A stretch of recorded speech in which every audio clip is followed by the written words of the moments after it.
আজ উল্টো রথ, তাই ভাবলাম একটু কর্তাকে নিয়ে ফুচকা খেয়ে আসি। বেরিয়ে দেখি আমাদের পাড়ার মঠের রথ বেরিয়েছে। ভালোই হলো, একটু রথ টানলাম।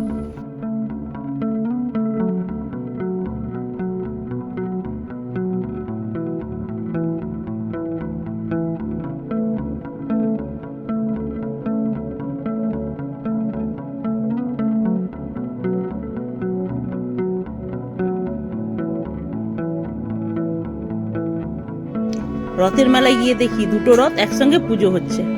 রথ দেখার পর কর্তামশাই দৌড় দিল পাঁপড় খেতে। আমি খেলাম ফুচকা।